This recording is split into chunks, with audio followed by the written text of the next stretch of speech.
Assalamualaikum warahmatullahi ta'ala wabarakatuh. Inshallah, today we will continue our discussion on chapter 10, money and Islamic monetary policy.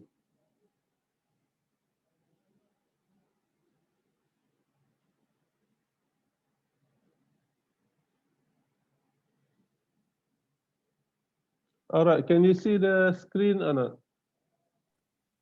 Boleh Boleh, nampak? Doktor. We can see, Doctor. Okay, good. So money is very important. Every country needs the money. Um, so in the Islamic community also, we use money as a transaction currency, and we use money as the dealing at the bank, where the bank is the place of exchange for money. So if, for example, you want another currency, you want to change from ringgit to baht, then you go to bank or money changer. And then money is also used as a saving. Okay, so uh, we can observe that there are many banks. Some of them are conventional banks, and some of which are Islamic banks. And in Malaysia, uh, we have conventional banks who that offer the Islamic window. So for Muslims, there is uh, there is an alternative. Okay, either to go to Islamic bank, for example, Bank Islam, Bank Rakyat, Bank Simpanan National, or conventional bank, uh, Maybank, but uh, the conventional banks also offer the Islamic window. So it's very convenient for us in Malaysia. So there have been many discussions on the issue related to money, banking, and the new perspective of the monetary policy. So we will discuss money from conventional and also from Islamic perspective, and we will also discuss Islamic financial institution from conventional perspective and from Islamic perspective. If you have any question, you can ask in the chat room or you can ask directly. So it will be on the final exam. So we'll try to finish this chapter, the last two chapters for the final exam. And for the final exam, there will be 5 chapters. Uh, and there will be 5 questions. The format is similar to the midterm. Format is similar to midterm number 2. Okay. So money, let's talk about money. The main functions of money are as a medium of exchange, a unit of account. Money is used to measure the uh, the uh, the price of goods and services. How do you, so whether the goods is expensive or not, the services are expensive or not, depends on the money attached to it, right? So money is a unit of account. Money is a store of value. Okay, we can we can save money, we can have a savings uh, in the form of money, and sometimes money is used as a standard of deferred payment. So most economists define the four functions of money as medium of exchange, as,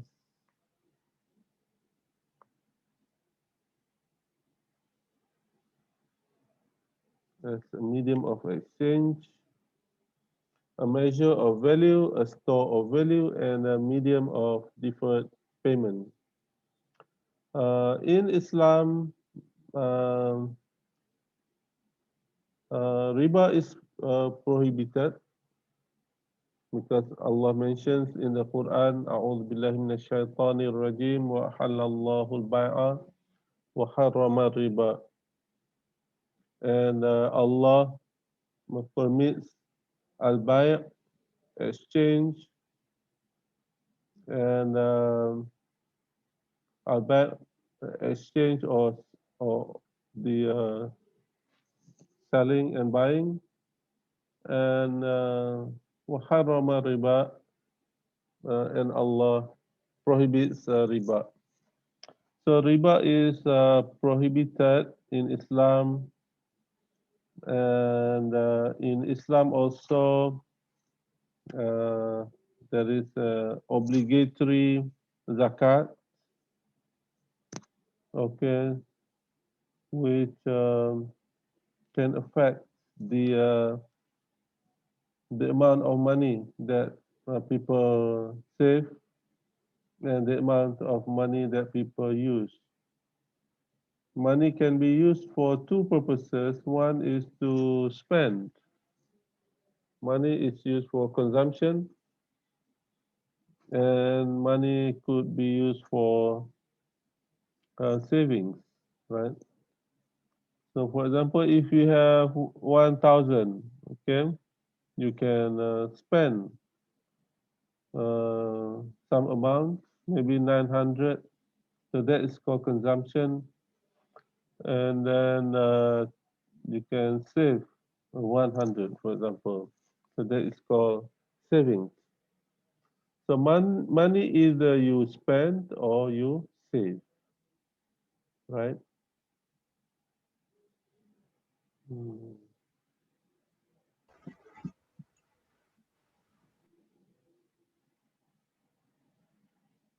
So we need money. Money is not everything, but everything needs money. We need money to spend. Money can be used for spending or consumption. Money can be used for saving. And most economists defines four functions of money as a medium of exchange. When we need to buy something, we need money as a medium of exchange. Money as a measure of value. So whether goods and services are expensive or not depends on the money, the value of money or the price attached to it. So it's a measure of value. And as a store of value, you can save money and also as a medium of deferred payment. All right, so let's discuss the demand for money. Demand for money is determined by the purpose of the transactions and also speculation. Some people they use money for transaction, right? You want to buy something, you need money. And then some people use money for the purpose of speculation. They buy money when the value of money is cheap, and they sell money, okay, when the value is expensive. Buy when it's low, sell when it is high. So money can be used for speculation to obtain the profit or the reward. Ada soalan tak? Siapa ada soalan? Nur Azlina, Ya, saya. ada soalan? Ada soalan apa? Mbak Maskar ni tak ada. Tak ada soalan? Tak ada lagi. Okay, siapa ada soalan boleh tanya. Okay, money held for speculative purposes has become less important in the economy of Islam in in Islamic economy.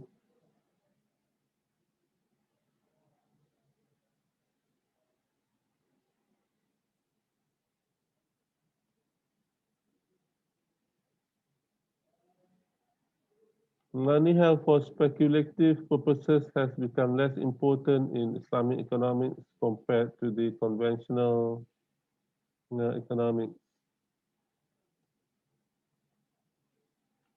Demand for money for speculative purposes should not exist because Islam does not allow the activity of speculation. Okay, Islam does not allow speculation or any activity that has the element of gharar or uncertainty. So the element of gharar or uncertainty is prohibited in Islam. And one of the activity that involves gharar or uncertainty is called speculation. Buy money when it's cheap or low in price and sell money when it is high or when the price goes up. If it involves the uncertainty or gharar, Islam prohibits. Money is created in the economy without interest or riba is oriented to the investment. So in Islam, um, we call financing. For example, if you want to invest or you want to, you need money, you go to bank, whether Islamic bank or conventional bank that offers, that has a window that offers Islamic um, products or Islamic financial services. Uh, okay, so in Islam, uh, we call financing. Okay, financing. You need money to invest. Then there are many products that is based on certain concepts in fiqh mu'amalat. For example, musharaka, mudaraba, ijara, sukuk, tawarruk, and other concepts that is that are used in Islamic banks or Islamic windows. So no riba, right? And if the Islamic banks offer loan, it has to offer interest-free loan, or we call Qardul Hasan. Okay.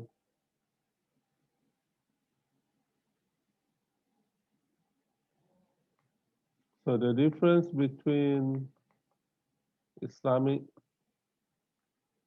financial institution and conventional financial institution is that Islamic financial institution still is a financial institution that offers financial services, but the Islamic financial institution um, must be in line with Sharia and must avoid prohibitions such as riba, gharar, or uncertainty, gambling, okay, uh, non-halal, uh, non-halal investment. Okay, so let's talk about holding money.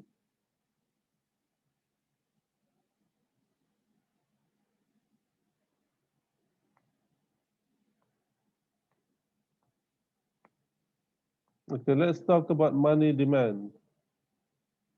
Uh, why people need money? Money demand refers to the amount of money held by the people. Miss Natasha Simpru, money demand. Why people demand money? Why people hold money? Miss Natasha Simpru, are you asleep? No, I'm not sorry, doctor. Okay, so why you need to hold money? Why you need to demand money?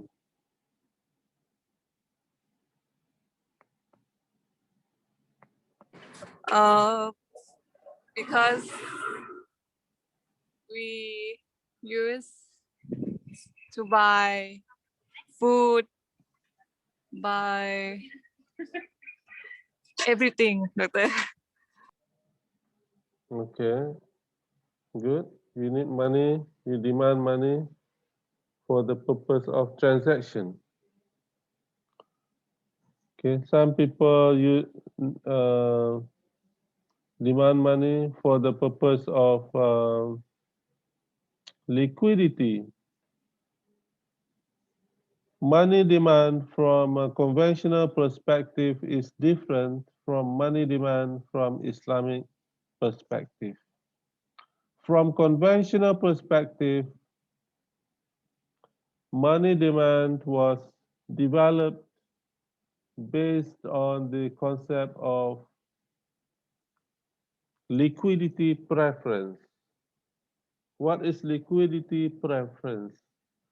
Liquidity preference states that people prefer holding money or cash for liquidity purpose. Means money can easily be obtained in order to exchange for other goods. So according to conventional perspective, people hold money, people demand money, or people hold money for liquidity purpose, even though holding other forms of financial assets such as bonds or stock give higher returns.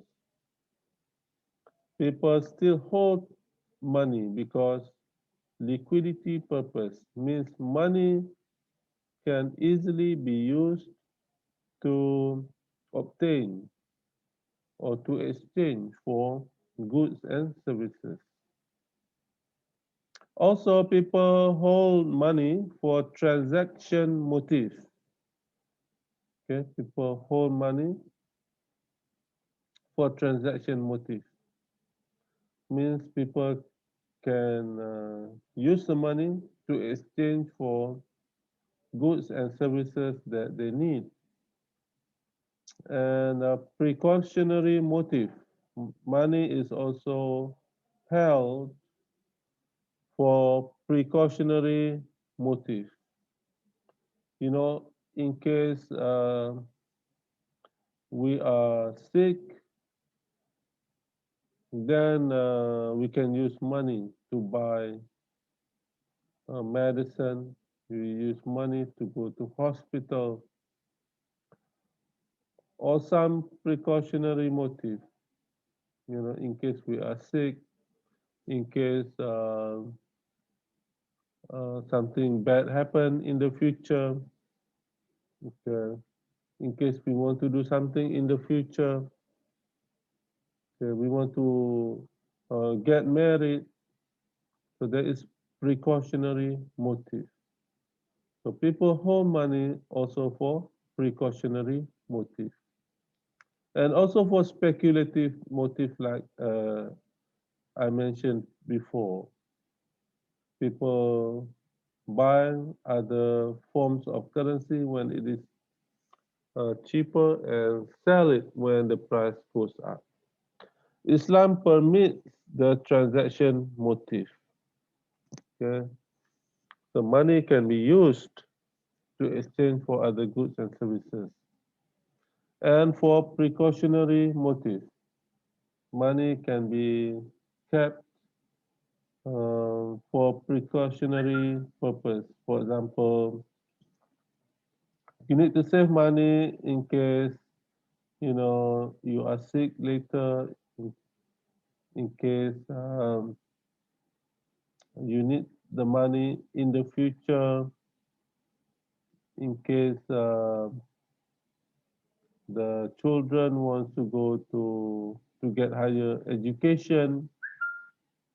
Okay, so you save the money for precautionary purpose. So Islam permits the transaction motive and precautionary purpose, as long as the transactions follow the Sharia rules, right? The goods and services must be halal, okay, and tayyib, halalan tayyiban. Okay, the transaction must follow the Sharia rules and must be based on true demand for goods and services, and not to harm others. So during the buying and selling, for example, the producers must produce something, goods and services which are halal and tayyiba. Producers are not allowed to produce something that can cause harm to others.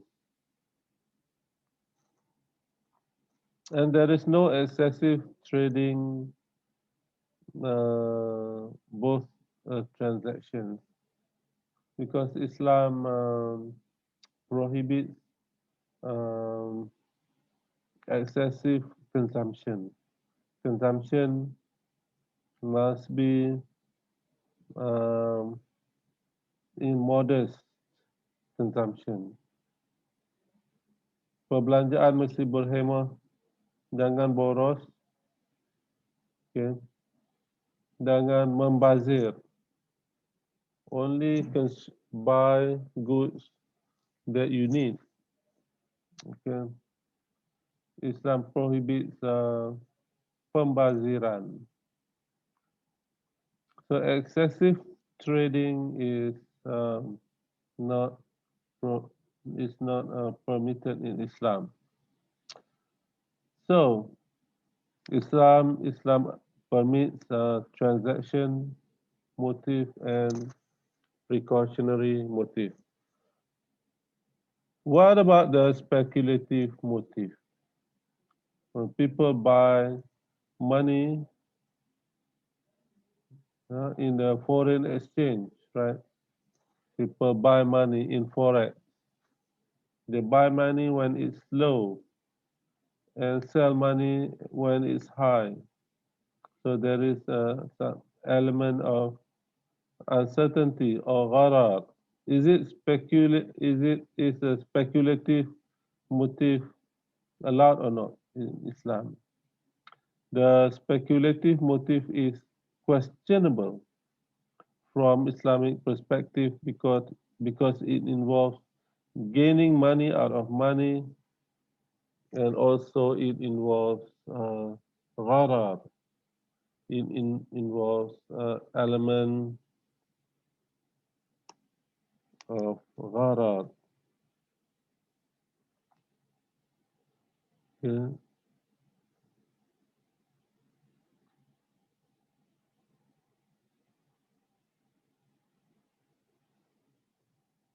Okay, any question?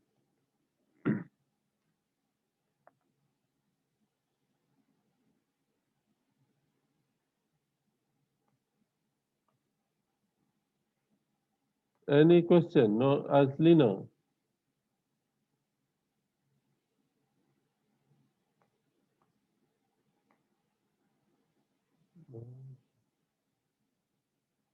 The supply of money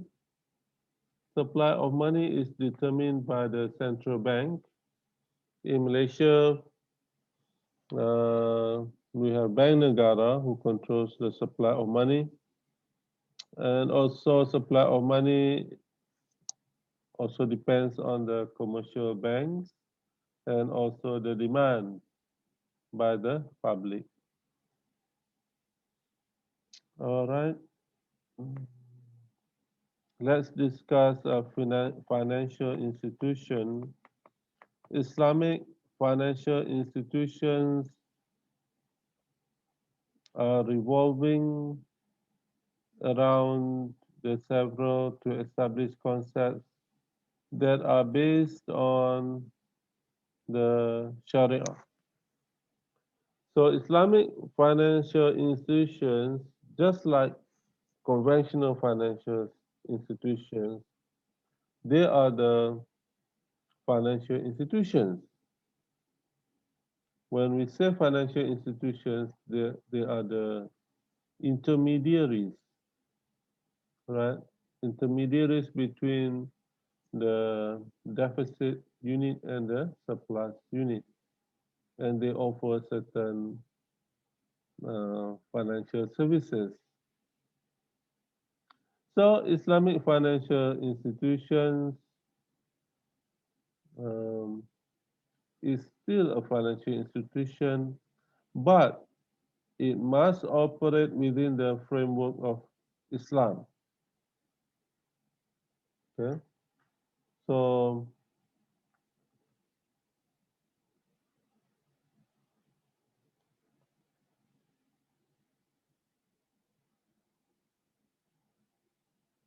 it must operate within the framework of Islam,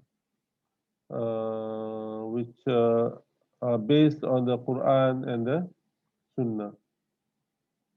So whatever the Quran and the Sunnah permits, then they can operate. However, they must avoid the prohibitions by the Quran and the Sunnah. In history, Islamic financial institutions um, has existed in Islamic society.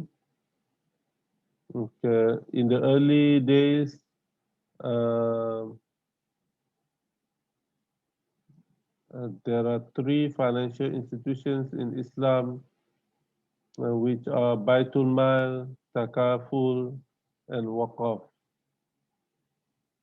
So the discussion of financial institutions should not be confined to Baitul Mal, Takaful, or Waqaf only, but it needs to be developed to establish other financial institutions, but uh, keep, it must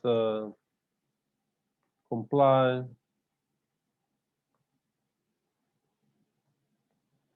with Islam and in accordance with the requirements of the times and society. So in general, Islamic financial institutions may be divided into some categories, okay, such as banks, non-banks, welfare institutions, and institutions supervisors.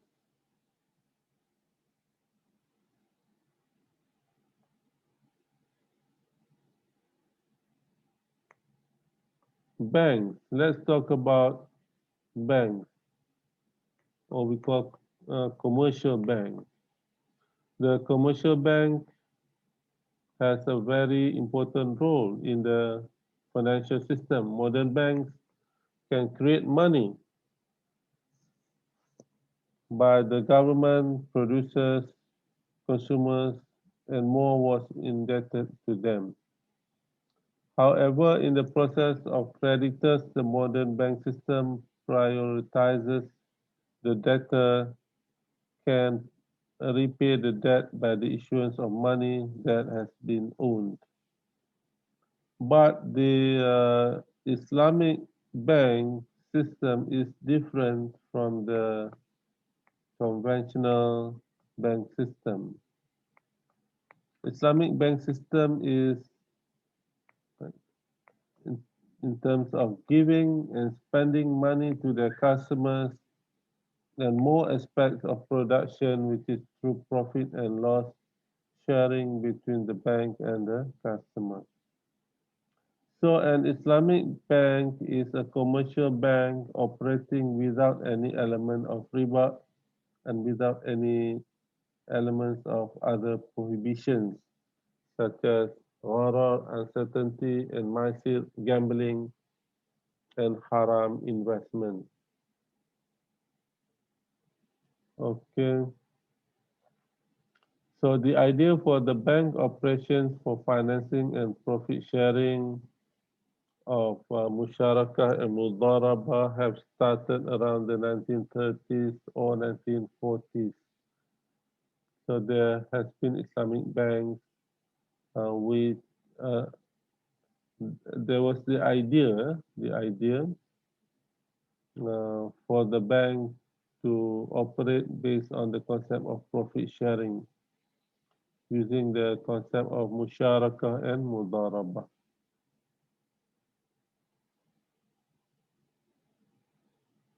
The principle in Islamic banks is concept gains operating through, for example, musharakah and mudarabah, and it is not charged to interest on loans because interest is prohibited. So Islamic banks operating the concept that has been implemented in terms of bank financing to consumers and for customer savings using the mudarabah concept. Capital resources. Generally, banks raise funds through shares, fund trading, and investment funds. Bank Islam Malaysia Berhad classify these resources to current account, saving account, and investment account. So in Bank Islam, they offer current account, savings account, and investment account.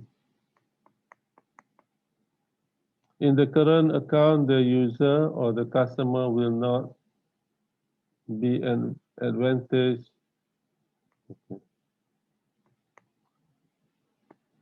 The use of funds when depositors uh, put their money in the bank, what uh, what banks do with the money?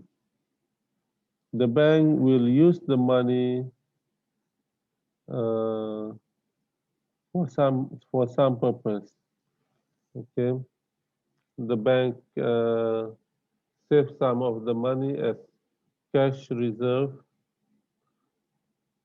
and then the bank also make investment in order to gain the profit, and the profit is then returned back as return to the stakeholders or depositors. There are many concepts used by Islamic banks, for example, murabaha, okay, buy bisaman ajil, or deferred payment, sale, buy or salam, sales of salam, buy or ta'jiri or hire purchase, musharaka, mudaraba, equity participation, and other products. Okay, these are the products or the services offered by the Islamic financial institution, by the commercial bank, sorry. And then we have non-bank institutions. Non-bank institutions consist of finance companies, company investment. These are the non-bank institutions which offer products for the corporate sector.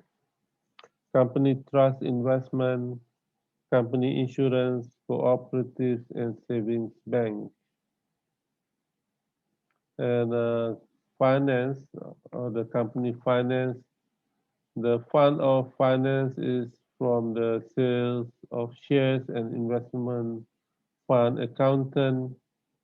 The main duties are to fund the purchase of goods that are durable, for example, cars or house, and have a high price through several concepts. Murabaha, okay, musharaka, mutanafisa,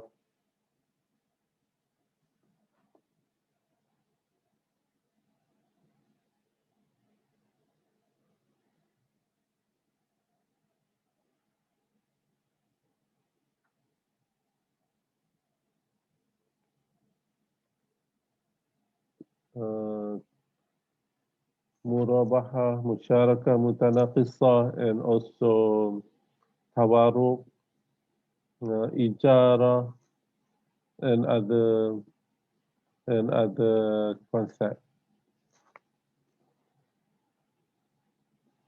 Okay.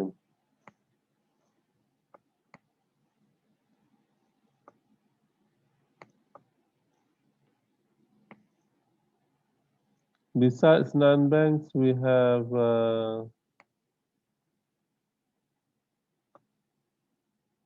so in the non-bank institutions we have company finance. So this is a company that offers products for finance to purchase durable goods such as cars and houses. So if you want to buy a car, you go to the finance company.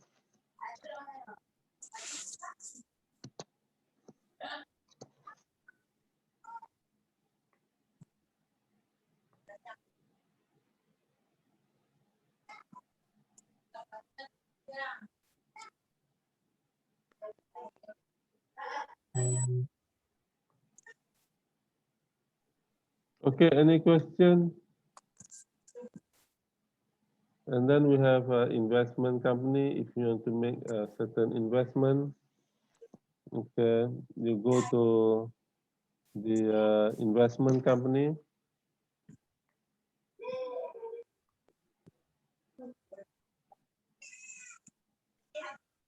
With the purpose to invest in projects that can earn some profit. The profit earned by the company will be distributed between the company and the shareholders. And there are several methods that could be used, for example, musyarakah, mudarabah, and other concepts. And then we have trust investment company. These are the companies that offer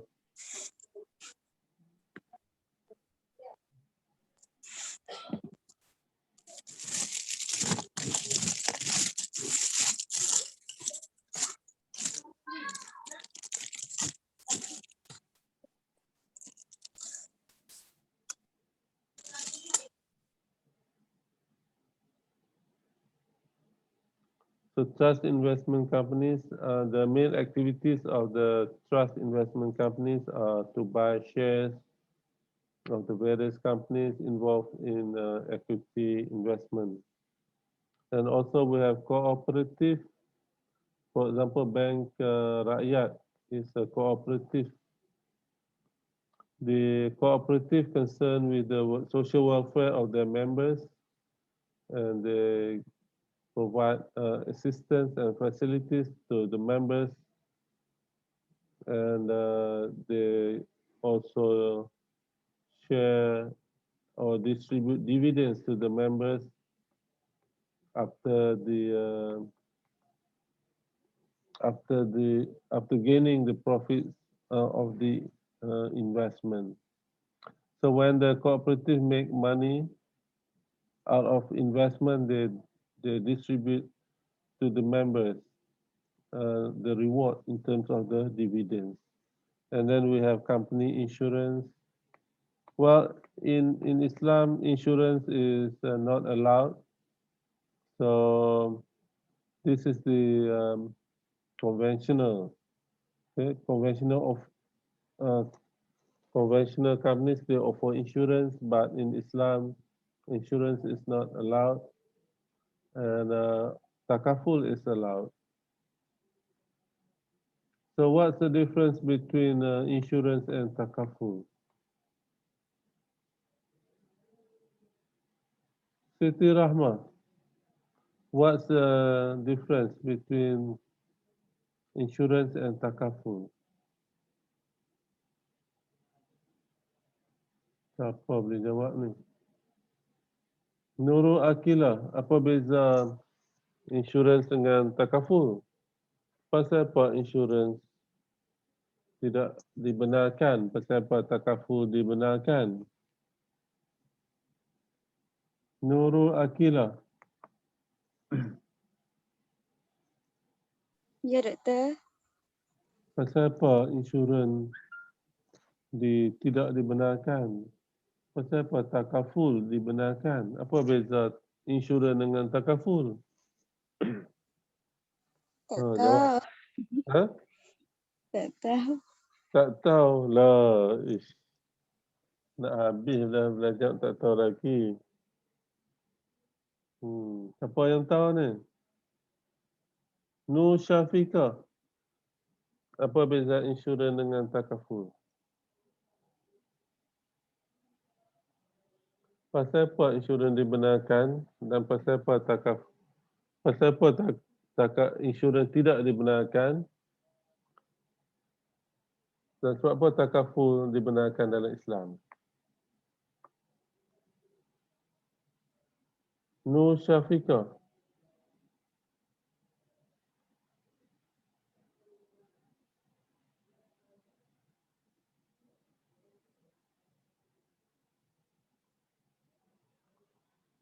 Okey. Insurans ni konsep dia macam mana? Bila seseorang ditimpa musibah, company insurans akan membayar compensation. Okay. So konsepnya ialah bila kena musibah, company akan bayar ganti rugi, compensation, pampasan. Tapi dalam takaful, okay. So insurans diharamkan sebab dia melibatkan elemen ketidakpastian, uncertainty, gharar. Tapi dalam takaful dia dibenarkan sebab takaful ni ialah konsep ta'awun, konsep tolong menolong. Jadi setiap mereka yang mencarum dalam takaful akan membantu ahli-ahli yang lain dalam kes musibah. Jadi, itu beza dia. Okey. Insurans, syarikat membayar pampasan kepada pencarum apabila berlaku musibah. So dia ada banyak unsur-unsur uncertainty, gharar. Tapi takaful dibenarkan sebab dia melibatkan konsep ta'awun, tolong-menolong, di mana apabila seseorang ditimpa musibah, kematian dan sebagainya, ahli-ahli lain yang mencarum dalam takaful itu akan membantu. Okey, clear? Doktor. Ya. Untuk yang konsep ta'awun tu, Ya. kita caruman tu kira kita menabung untuk buat amal jariah ke?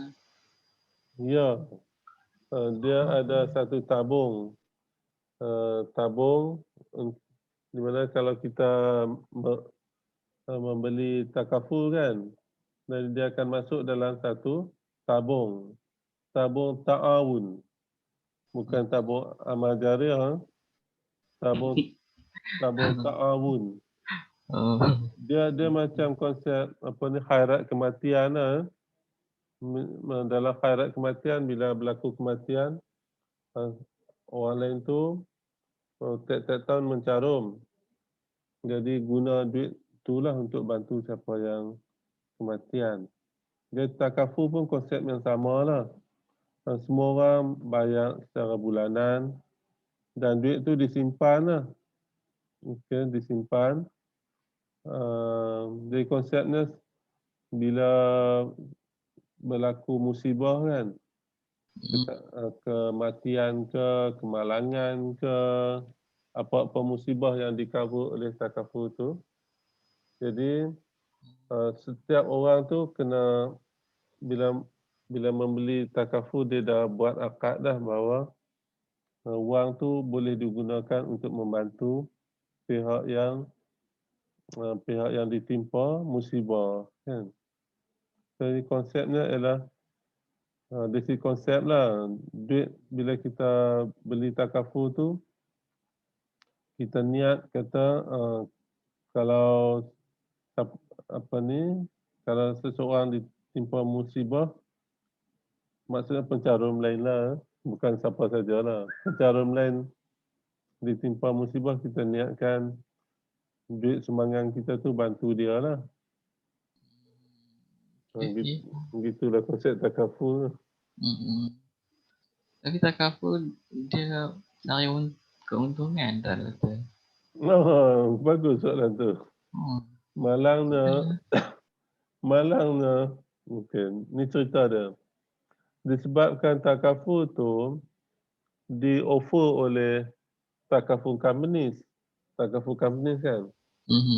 Jadi dia punya perangai, dia punya behavior masih sama dengan syarikat insurans. Iaitu mengak keuntungan. Jadi kita lihat ejen takaful pun ada juga yang kaya kan. Syarikat takaful pun ada yang kaya. Yang tu kita tak boleh elak lah. Sebab memang perangai mereka, bahasa behavior, gelagat mereka tu, the behavior is to maximize profit. Sebab dia adalah satu company yang memang ditubuhkan untuk mengekang keuntungan. Jadi itulah beza dia antara takaful dengan khairat kematian contohnya. Kalau kita ambil takaful hayat kena bayar mahal ya. Tapi kalau ambil khairat kematian, pasal apa bayar murah je. Setahun kadang RM40 je. Sebabnya khairat kematian tidak bermotifkan keuntungan. Dia untuk semata-mata kebajikan.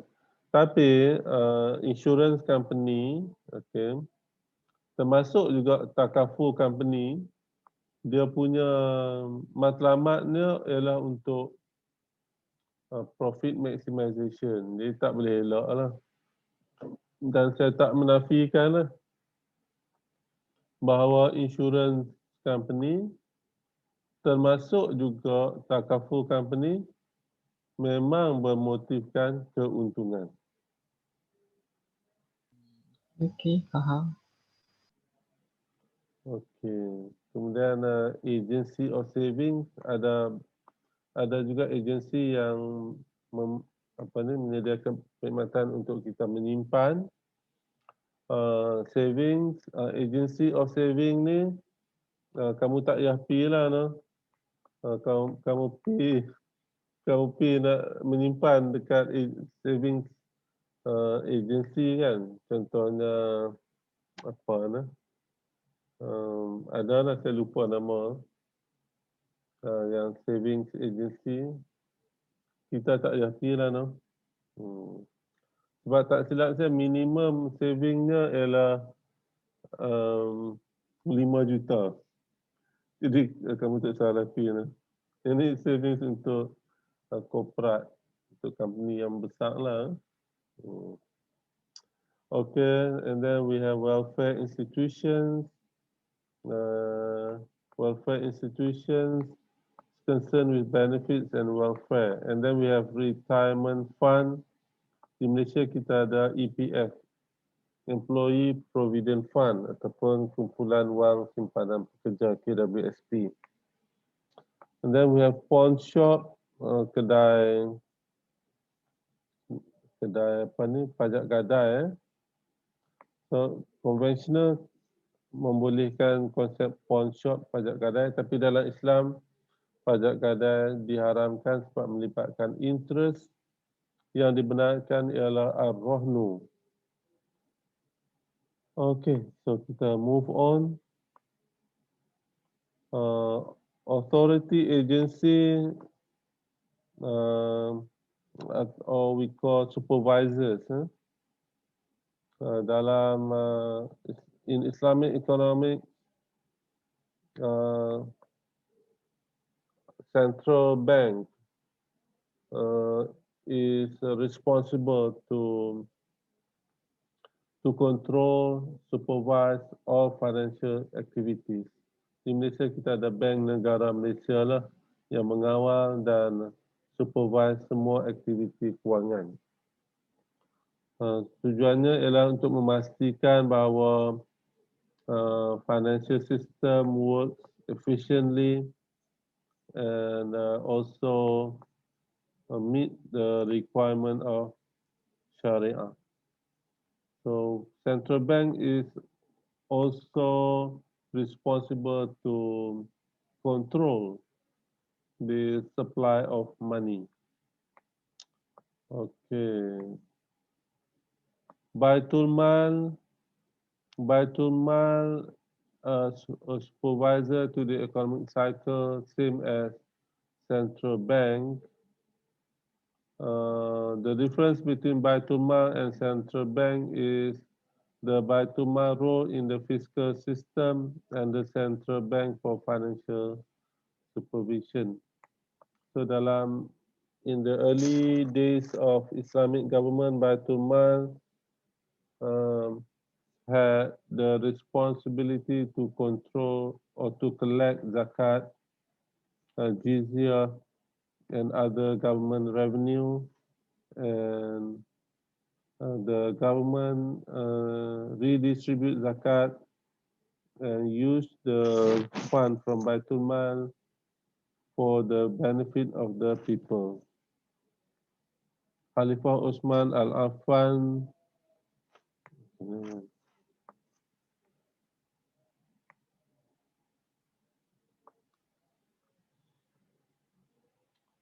okay, so I think we are running out of time. Inshallah, we will continue next Wednesday.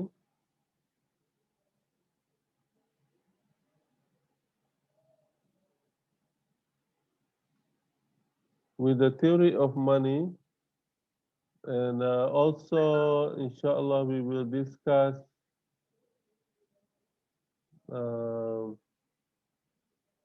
Islamic financial system.